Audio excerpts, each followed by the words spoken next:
గుర్తుపట్టలేరు. జాగ్రత్తగానండి. 3.5 సంవత్సరాలు ఉన్నారు యేసయ్యతో. 3.5 సంవత్సరాలు, 3.5 years. యేసు ప్రభు ఒడ్డులో ఉంటే గుర్తుపట్టలేదు. దీన్ని మన జీవితంలో తీసుకురమ్మంటారా? బైబిల్ చదువుకున్నావు, చక్కటి తలంపులు వచ్చాయి, చాలా ఆదరణ దొరికింది, ప్రార్థన చేసుకున్నావు, అయిపోయింది. ఇది దేవుడితో సంబంధం బాగున్నప్పుడు.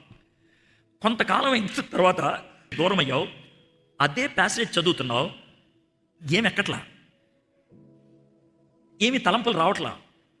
ఎందుకు ఎందుకు వాట్ హ్యాపెన్?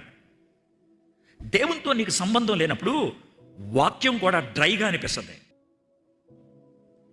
ఒకప్పుడు గంటలు గంటలు ప్రార్థన చేసి ఇంకా తృప్తి లేదన్నట్లు ఉండేది. ఇప్పుడు చాలా కుటుంబ ప్రార్థనలో జరిగే విషయం అని చెప్తాను. డాడీ మీరు ప్రార్థన చేయండి. ఎందుకు? మమ్మీ చేస్తే చాలా పేర్లు చెప్పుద్ది,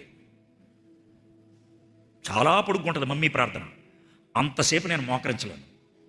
డాడీ అయితే బుల్లెట్ పాయింట్లు ఉంటాయి, టకటకా అయిపోతుంది. మమ్మీ అయితే అలా కాదు. పెద్ద బాబు వాడికి సహాయం చేయి అని ప్రార్థన చేయదు మమ్మీ. ప్రభా పెద్ద బాబు సంగతి నీకు తెలుసు అని వాడి పుట్టుక దగ్గరికి వెళ్తుంది. వాడికి జబ్బు వచ్చినప్పుడు దేవుడు ఏం చేశాడో కూడా చెప్పుద్ది. ఇప్పుడు ఆడుకున్న సమస్య ఏంటో చెప్పుద్ది, ఏం జరిగితే బాగుంటుందో చెప్పుద్ది. ఎంత చెప్పుద్ది మమ్మీ, డాడీ చెప్పడం.